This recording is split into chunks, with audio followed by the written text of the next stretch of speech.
heroes wear capes. Here to discuss how Deadpool and Wolverine editors help safeguard the multiverse, please welcome Dean Zimmerman, ACE, Shane Reed, and our moderator, Avid's own Michael Krulik. How's everyone doing? So, have you seen this film, Deadpool and Wolverine, at all? A little independent? Small film. Yes. Congratulations on Thank you. the amazing film. It's quite popular. Thank you to everyone that went to go see it. Absolutely. So we'll start off just to get an idea of, this is Dean, by the way, Dean Zimmerman. Hello. And Shane Reed. Thank you. Important people. We'll start off by just talking about the post-process with Deadpool and Wolverine. I mean, how long was post-production or pre-production, or how long was the entire process for the film? I think it was a year all in. We started shooting end of May last year. We got about halfway through and then the strikes happened. But we had finished about half the movie. Then we went to New York where Ryan and Sean, the director, live, and cut for about 5 weeks of what we could and what we had. Then we obviously stepped down for the strikes and then resumed shooting in December. Back in London and finished end of January. And then we had a 23-week post to get it to the theater. Awesome. Very short, with 2,500 visual effects. But you came on, you were doing pre-vis work, you were... So I came on 3 weeks ahead of time just because I have worked with Sean pretty much since, well, the second film he's ever done, Just Married. And so we had 22 years together. So he wanted me in a lot of the pre-production meetings, and Shane was in London cutting Ghostbusters. And so he was already there. But yeah, I was just making sure that the sequences that they had pre-vised out and storyboarded, we kind of put in the Avid. I would look at it, recut, and try to either save some time or this isn't working, we should get this and make sure we have this, and kind of we just did our thing and then we started shooting. And Shane, when did you come in? I came in like sort of mid-June, so they had started shooting, end of May? And then I came in like mid-June after finishing up the production on Ghostbusters. I went like right from Ghostbusters onto Deadpool, and then started working on that, and then when the strike happened, I went back to Ghostbusters, and then when the strike went off, I went back to Deadpool. So, I mean, you've definitely worked with Ryan and... yeah, it was my fourth one shot with Ryan. So when you came in, so I know you have a little story on how you got the job working on Deadpool. Why don't you share that with the audience? I edited a music video for Taylor Swift that Blake Lively directed. It was her first time directing, and her and I just became really fast friends. She's wonderful and super talented, and also because it was her first time directing, somewhat vulnerable to the experience, and we just hit it off and trusted each other and sort of helped each other through that process. And then, her and Ryan are extremely tight creatively together, and if she needed something that she was missing, he'd even be like, oh, I can grab this crew and we can go shoot like whatever you need, and so I sort of got to know Ryan just through proximity of working with Blake and him, or with Blake, and then, he announced Deadpool, and I started writing her and asking her, like, if there was any way that I could be involved in it, because it was a dream job for me, and I love the Deadpool movies, and apparently I had such a strong in with them that was enough for Ryan to push me through, bringing me onto the film. Oh, fantastic. Yeah. Thank God. Thank God. It was a lot. Now it's an amazing collaboration. I know we were talking earlier between you two. Can you talk about how you divide up the film, or how you choose what pieces you want to work on? Yeah, we didn't really have a system. It was kind of like as the footage came in, it was like, I'm going to grab this, you take this. There was only one scene that when Shane had read the script, he really wanted to take a stab at, and I'm fine with it. It was the Heroes Hideout where all the legacy heroes come out, Blade and Elektra and Channing, and it was just a big dialogue. He wanted to cut his teeth on like something, a little more grounded and had some characters to pop around to. And Yeah, thank God he did. It turned out great. But there really isn't a scene, like, that was the thing. There isn't a scene in the movie that both of us didn't cut. Yeah. Like, I don't care. The best idea wins, right? You have to be humble enough to get out of your own way and get away from your own ego to let that best idea win. And no matter where the idea comes from, you try everything, right? That's our job. Undo is Apple Z, so it's really easy. So, and duplicate, like it's like we have all the tools now. It's not back in the day with film where it's like, oh, go send the printout, and 4 days later you get it, and so you can try something else. It's like, I forgot. We came into it with an understanding of creating a very safe space, a very safe bubble to not only try everything and fail, but to be able to make big swings and do that kind of work because we need to, because this was such an important franchise, and Sean and Ryan expected the best of all of us, and so you have to kind of give it your all, and not that no one does always for everything, but with this one there was definitely some pressure to, having been the third one, it was the first Marvel movie. There was definitely some pressure to make sure that it was absolutely perfect and that everything was done at the best it could be, and that there was no stone left unturned, and we just created this dialogue of, like, I'm not precious about anything. Like, if I cut something, can I show you if I'm unsure? And if you have a better idea, please take it and go. And that's kind of how we operated from the very start. And I think that's why we got along so well. I said in the back room, like, I've never worked with someone that I was like literally in lockstep the moment we started talking. And then the first scene he cut, I was like, okay, this is gonna be perfect. Like, this is great. Like, he understands exactly what I want. He understands exactly what Sean wants, which I know what he wants. And it worked great. Like, so we were able to move at a very fast pace, because Sean definitely moves at a very fast pace, and so does Ryan. He's obviously got 800 million things going on at every second. But he was there every day in the cutting room, with his little mic that he puts on the back of his phone and just starts trying new jokes because he's in a mask and you can. Because there are a few jokes in the film. A couple jokes. Yeah. I mean, how's the ad libs and stuff? I can only imagine what was left on the cutting room floor. Oh yeah, miles and miles and miles. I mean, the production, I would say, out of all of it, what was actually shot in production, 75% stayed. It was really just that one joke or, a transitional joke that we would need that wasn't recorded or that we could probably beat that, when they wrote it. So it was, the script was pretty lockstep with what Ryan wanted. But the ability to plus anything at any time was the gift. He also, I think this is the best production he's had within the mass of the 3 Deadpool films. So he's able to actually preserve some of that performance, which is great. And, also the energy that's coming off of him and Hugh together in a scene as actors, you want to try and not overdo or replicate, right? You want to hold on to that. So there was a lot on the cutting room floor, and probably the thing that most people don't get to see, which was our maybe favorite experience working on the film, is being in a room and watching Ryan Reynolds' brain just start writing, just start creating shit, and everyone just dying, and those are really special moments. Mm-hmm. So we'll start off. I know we have a couple of clips to show.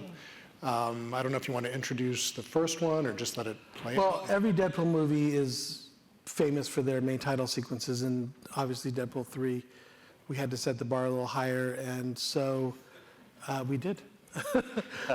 It took a hot second to get there, and lots of trial and tribulation, which we'll talk about hopefully after it. But it was definitely one of the major milestones to get past first, and then set the tone for the entire movie, and so that was. It took a minute to get there, but it turned out amazing.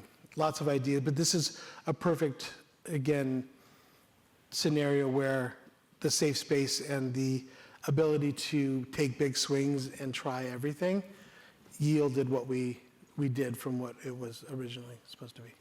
Great. Well, why Yeah. don't we go ahead and roll the opening title sequence. There are 206 bones in the human body, 207 if I'm watching Gossip Girl. Here we go, maximum effort.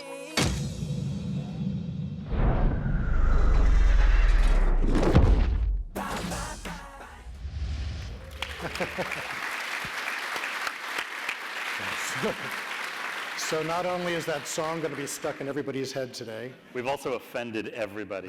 Exactly. You're welcome. Point. and Dean and Shane will be doing the dance later today. So were you recutting it while you were watching it as well? Were you? No, that was, yeah, I can't believe it turned out. I can't believe I did that, or we did that. It's pretty phenomenal. So could you tell us, the process with that? I mean, I think we talked in the back as well about how many songs were actually chosen before you landed on Bye Bye So Bye. that sequence was one of the first sequences we shot in May in London. We actually it was storyboarded out, then we prevised it out, and then the stunt team did a big stunt viz in a stage to. It started. That whole sequence started out where every title was going to be on one of the bones, and it was actually set to a Kenny Loggins. Kenny Rogers, No, is it The Gambler, right? I don't know. Wherever the gambler is, that's the song. And it was this kind of more slow. Ryan wanted kind of that juxtaposition of hyper violence and blood to like more of a slower song. So 2 weeks we were out there shooting it. I actually had a Avid on set in a trailer, cutting the video tap live as they would shoot stuff to make sure that it was all working. And also helping the second unit director, George Cottle, amazing. And making sure that if I needed a cutaway, we could just grab it really quick. So that was a great experience and process. I tend to do a lot of that with Sean. So we put it all together, and it was exactly how it was formatted, how we had kind of envisioned it to be. But we all were kind of having that same feeling of a little lackluster. Like I don't think we beat the bar of the other two Deadpool main title sequences. So the handcuffs came off, and Shane came in, and one of his first tasks was like, here you go, good, just like, fuck it up. Like nothing can, doesn't matter. The only thing that can stay is our credit where it needs to be. Yeah. That's the main, we built the whole sequence around those three fingers. It was amazing. And no matter what iteration or song that we had, that had to stay. That was never threatened. Never threatened, ever. Those fingers moved all over the place. I think we tried like 5 or 6 songs from. I mean, Shane can. I don't necessarily remember. We had a Backstreet Boys in there. It was a Backstreet Boys NSYNC duo for a final song, and NSYNC won, but. We had Britney Spears in there at one point, and you had tried another. Well, we had when I first came into that sequence, it was because everything was moving with everything was a bone title. There were these like really sort of odd camera zooms that would a bone would get stabbed in somebody, and the camera would like do this sort of 360 turn to try and catch it vertically, and then come back out of it, and it was stuck to all these rules. And when these guys were like, you just go for it. I remember being there one night till 1, 2 in the morning or something like that out at Pinewood in London, and having like the best time of my life, just breaking it apart and being like, I first off take out everything that I didn't think worked, right? That was what was so great about Dean and I, is that you could be objective to something when you came into it. So someone would go down a path, and then the other one would come in, and their job was to almost try something that blew it up a little bit. And so I take out everything that I don't like, and I know we have to have a title sequence, but instead I'm like, let's just cut an action sequence. Like, fuck the titles, just make it action, make it fun, make it bloody. Let's not stick to any like linear action. It's funnier if it just seems like Deadpool is just popping around murdering every single person that he can find. And so I set it to ZZ Top Sharp Dressed Man, and I was loving it. Like, I loved it. And it just was like violent, and it had this energy about it. And I showed Dean the next morning. He's like, yeah, great. Let's show the guys, you know? And so. Well, these are the big swings that you can take. And if you have that confidence, not arrogance, confidence to have conviction in something that you've edited, you present it, and then either it can stick or not. But Yeah. Ryan and Sean made such a safe space, even on the set and the crew, to be able to have anyone no matter who you were, could offer an idea. It may not work or not, but they would never, it's not like, oh my God, get out. Like, it was either he would try it and it wouldn't work, or he'd be like, oh, what a great idea, but not for this part, because we either do that later. He had some kind of specific reason, but he would never make you feel like it was a stupid idea, or, you know, and then that's, I think, why this film was so successful, is those collaborative people that you want to work with, and that allow just creativity to rule over everything, right? And that's, I think, the brilliance of Sean, and also with Marvel, like, they let us just create and play in the sandbox and try stuff, and then that's really, I think, the bedrock of why this film was so successful. But we showed Sean, and they immediately were like, this sequence that was like prevised and tech-vizzed out to the nines and executed perfectly, we literally threw it away. And they were like, yeah, that's great, but let's try a different song. And then it was like, try 50 songs. And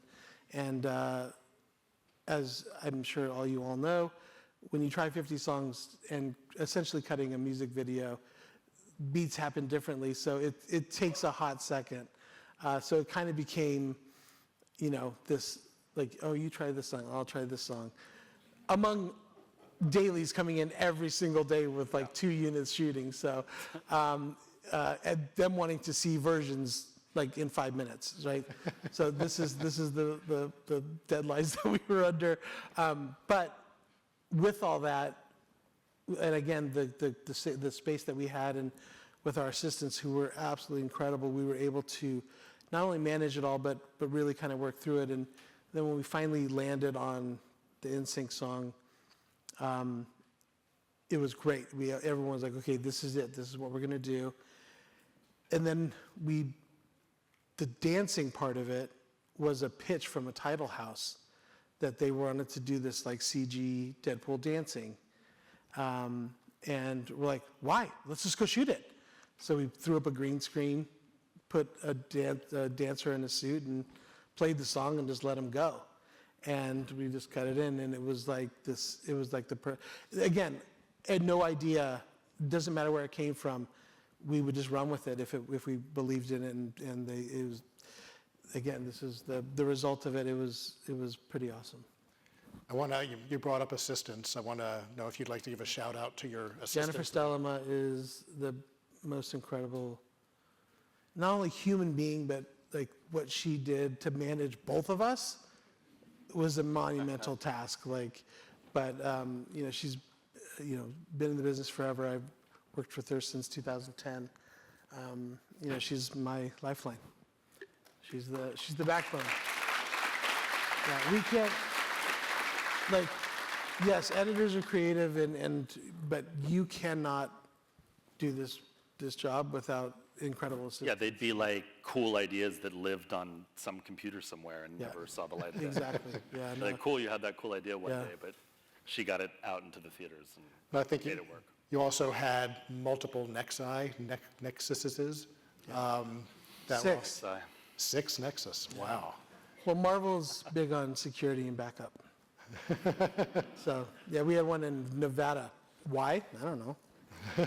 But there was Because one you there. can. Right. Market for Nexuses in Nevada. Yeah.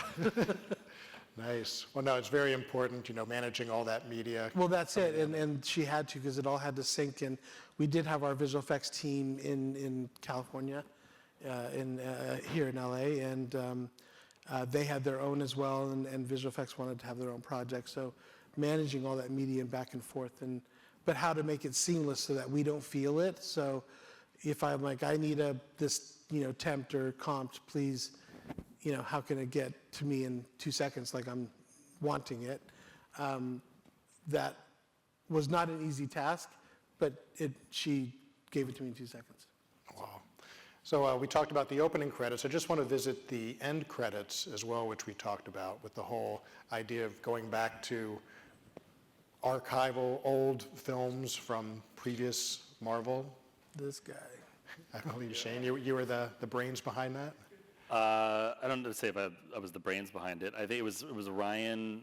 It was a Ryan idea, and then obviously a Sean idea. But I think it maybe was birthed with Ryan, and yeah, the idea was to just sort of subvert everyone's expectations of what a Marvel end credits is going to be, and lead it into something that seemed like it was going to be a joke, and then really catch you sentimentally. And so that was actually part of what we got lucky in when we went down for the strike. We continued to edit, and then we were able to not only like refine everything that we had shot already, which was probably like a third of the film, and remove anything that we felt like wasn't working, and plan for things that we wanted to aim to get going back into production.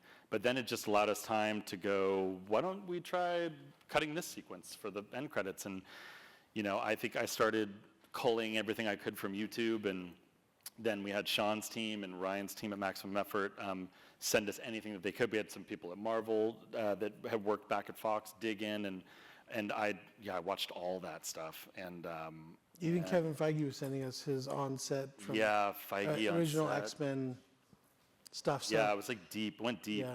And we wanted to do a tribute reel to Fox and all the wonderful work that, because Deadpool was birthed there. I mean, that was the home of him, and Ryan really wanted to pay tribute to that. So we call it affectionately the tribute reel, but the Fox Legacy reel. And those sequences with with Ryan and Hugh that are within there were not anything that we planned. They were just in the DVD extras. Oh, wow. So it was like, I know you're not making this reel about you guys, but look at what you've created and brought back for everybody.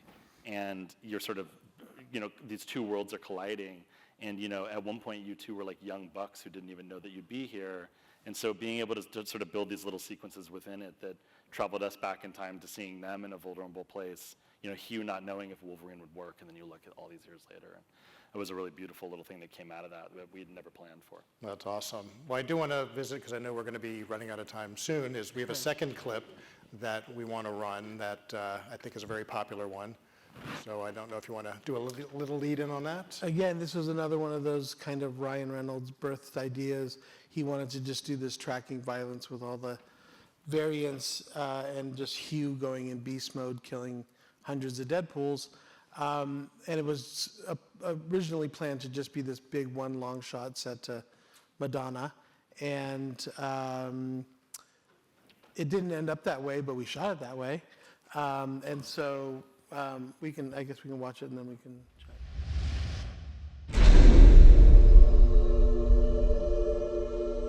Life is a mystery.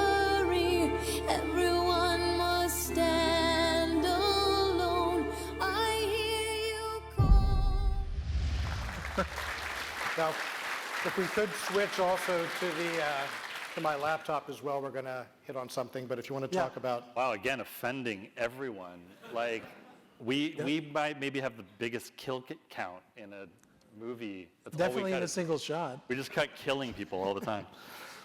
Yeah, so that was, where we have Blind Al, that cutaway, we had about another minute and 10 seconds of just action. Yeah.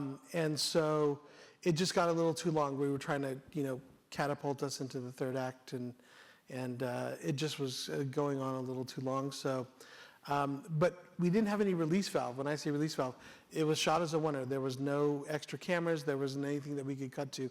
Sean, just as a complete veteran and pro, had the foresight to shoot Blind Al in a window, just commenting on the fight, just in case. And he shot that like months and months before we executed this sequence. And thank God he did, because we definitely needed it. But yeah, that was one of the most expensive visual effects shots I've ever worked on. But that was another one of those like safe haven collaborations. Like, what can we do to make it as violent and disgusting as possible? Can we cut that guy's leg off? Sure, no problem. Like, can we have Braveheart running up and then have him get stabbed with his own? Sure, why not? Like, it was really just you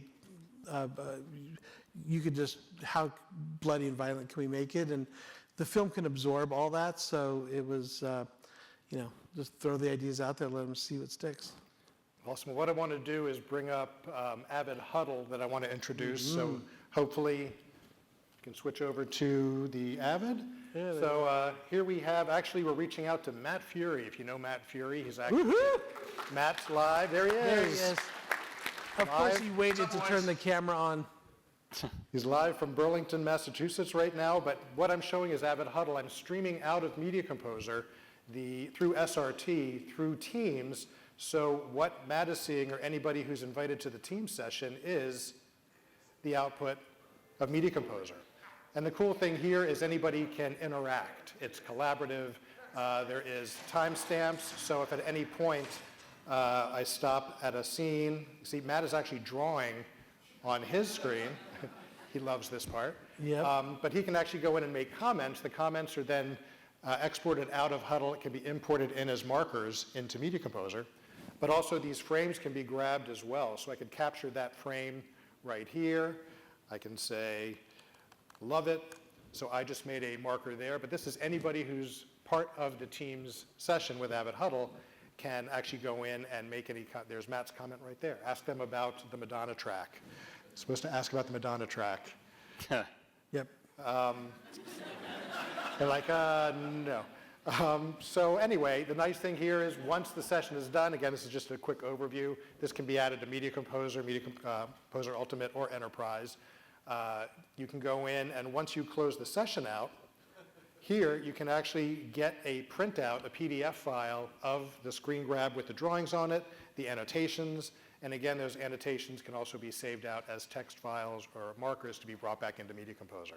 So we are doing a whole collaboration with Avid Huddle in Media Composer. No more jumping out to Evercast or Pack Post or something. Exactly. Yeah, it's really great, you guys. So offering a nice tool available there. Yeah. So I think we have a minute to wrap up real quick. Just a quick question, because we do have a lot of students here as well. Yeah, I know. What sort of advice would you give to students wanting to get into editing? My advice is always, listen, my dad's been an editor for 50 years, and that's how I started and grew up, and School of Hard Knocks for sure. But just don't be afraid to learn and try. No, there's never a dumb question. But it's you got to put in the hours and the work. I mean, there were times where when I was a PA, I was there till 2 o'clock in the morning. He's drinking coffee and playing solitaire, but I'm not leaving until he leaves and makes sure that everything that he needs is taken care of and done. So it's really try to put in the hard work. Be excited to be editing, but don't be too pushy. I think the eagerness to learn is what everyone wants. Like for me specifically, I want people that are passionate, that want to learn, that are eager to learn, that don't know everything, and are willing to put in the hours and the hard work, because we do. And I kind of expect people to work at the pace that I do, which is not always easy, and it's not for everyone, and that's totally fine. But for me, I kind of taught the old school way, and it's not that I want to break away from it. I just found that it's got me to be where I am today, and I owe everything to him, and that's what I want to impart. And if you can be, like, I will give you everything that I've got. I want to train the next evolution of editors. I want to have everyone be as successful as I've been very lucky to be. And so, but it needs to come with hard work, and what we do is now starting to become part of mainstream, and people understand it and realize that the stuff is made in our rooms, right, guys? And we need to be honored and celebrated for that, but we also work really long hours, and sacrifice lots of family stuff, and sometimes that's just what you need to do. There is definitely a balance there. I haven't struck it yet because I just keep working for some reason. But again, that's just 30 plus years of 30 plus years of just ingrained work ethic that I got. And again, it's not for everybody, but for me, it's just be passionate. Be willing to do the stuff that you need to do to get to the spot where you need to be. Rewards will follow your hard work. Yeah. That's good. My dad was a park ranger and a part-time firefighter, so I did not learn any editing from him. I went a different route than Dean. I moved here, I started working in reality TV. I was nighttime. I was loading tapes and synchronizing 13 cameras at night. Those were tough years. I got into DVD extra features. I went to cut things for my friends. I cut concert films. I went into commercials. I started climbing up commercial route, music videos, did a documentary, and then started getting into features. And all I can say is that every single thing you cut is a lesson. You're never better than anything you're working on. It's always teaching you, no matter how it may not be, top of the line, but it's like you're always educating yourself. And this business is so founded on relationships. I'd say the big decade stretch of you trying to figure out who you are is trying to learn and trust the sensibilities that you bring to a project. This film is a different film. This film is this film because of what Dean and I also bring from our own experiences. It's what I bring from my music video and short form background, and what Dean brings from his long form background. And everything that you touch is your history and your identity placed onto it. So those 10 years of figuring out who you are so important, because one day you're going to be put in a position like I have been where you have to rise to that occasion, and you have to have conviction in what you present to people, and they have to trust you, and they have to like you, and you have to be comfortable enough with yourself and honest enough with the people that you work with to carry those relationships forward and continue them, and that's the way you grow. So cut everything, stay hungry, work hard, and eventually you'll get there. Awesome. Yeah. Do a quick selfie. So thank you so much, Dean. Thank you guys. Thank you, Shane.